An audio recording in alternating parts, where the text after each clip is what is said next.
एक समय की बात है, किसी नगर में एक साहूकार रहता था। उसके घर में धन की कोई कमी नहीं थी, लेकिन उसकी कोई संतान नहीं थी। इस कारण वह बहुत दुखी था। पुत्र प्राप्ति के लिए वह प्रत्येक सोमवार व्रत रखता था और पूरी श्रद्धा के साथ शिव मंदिर जाकर भगवान शिव और पार्वती जी की पूजा करता था। उसकी भक्ति देखकर एक दिन मां पार्वती प्रसन्न हो गईं और भगवान शिव से उस साहूकार की मनोकामना पूर्ण करने का आग्रह किया।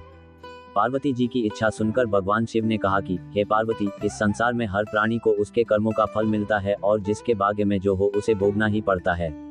लेकिन पार्वती जी ने साहूकार की भक्ति का मान रखने के लिए उसकी मनोकामना पूर्ण करने की इच्छा जताई।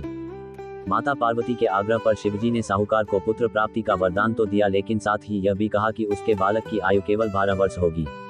माता पार्वती और भगवान शिव की बातचीत को साहूकार सुन रहा था। उसे ना तो इस बात की खुशी थी और ना ही दुख। वह पहले की भांति शिवजी की पूजा करता रहा। कुछ समय के बाद साहूकार के घर एक पुत्र का जन्म हुआ।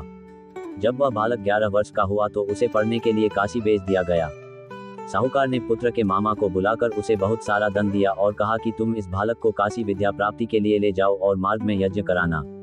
जहाँ भी यज्ञ कराओ वहाँ ब्राह्मणों को भोजन कराते और दक्षिणा देते हुए जाना।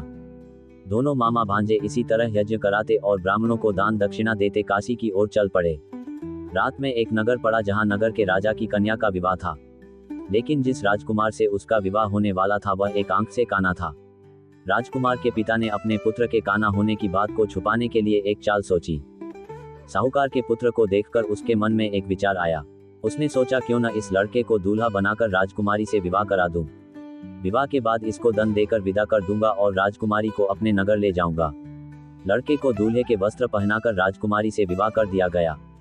लेकिन साहूकार का पुत्र ईमानदार था। उसे यह बात न्यायसंगत नहीं लगी। उसने अवसर पाकर राजकुमारी की चुन्नी के पल्ले पर लिखा कि तुम्हारा विवाह तो मेरे साथ हुआ है, लेकिन जिस राजकुमार के संग तुम्हें भेजा जाएगा वह एक आंख से काना है। मैं तो काशी पढ़ने जा रहा हूँ। जब राजकुमारी ने चुन्नी पर लिखी बातें पढ़ी तो उसने अपने माता पिता को यह बात बताई। राजा ने अपनी पुत्री को विदा नहीं किया, जिससे बारात वापस चली गई। दूसरी ओर साहूकार का लड़का और उसका मामा काशी पहुंचे और वहां जाकर उन्होंने यज्ञ किया। जिस दिन लड़के की आयु 1-2 साल की हुई उसी दिन यज्ञ रखा गया।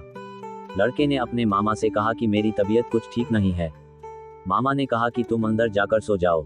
शिवजी के वरदानुसार कुछ ही देर में उस बालक के प्राण निकल गए। मृत भांजे को देख उसके मामा ने विलाप शुरू किया। संयोगवश उसी समय शिवजी और माता पार्वती उधर से जा रहे थे। पार्वती ने भगवान से कहा, स्वामी, मुझे इसके रोने के स्वर सहन नहीं हो रहा। आप इस व्यक्ति के कष्ट को अवश्य दूर करें। जब शिवजी मृत बालक के समीप गए तो वह बोले कि यह उसी साहूकार का पुत्र है जिसे मैंने 1-2 वर्ष की आयु का वरदान दिया। अब इसकी आयु पूरी हो चुकी है। लेकिन मातृभाव से विभोर माता पार्वती ने कहा कि हे महादेव, आप इस बालक को और आयु देने की कृपा करें, अन्यथा इसके वियोग में इसके माता पिता भी तड़प तड़प कर मर जाएंगे। माता पार्वती के आग्रह पर भगवान शिव ने उस लड़के को जीवित होने का वरदान दिया। शिवजी की कृपा से वह लड़का जीवित हो गया। शिक्षा समाप्त करके लड़का मामा के साथ अपने नगर की ओर चल दिया।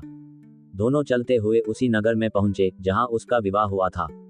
उस नगर में भी उन्होंने यज्ञ का आयोजन किया। उस लड़के के ससुर ने उसे पहचान लिया और महल में ले जाकर उसकी खातिरदारी की और अपनी पुत्री को विदा किया। इधर साहूकार और उसकी पत्नी भूखे प्यासे रहकर बेटे की प्रतीक्षा कर रहे थे।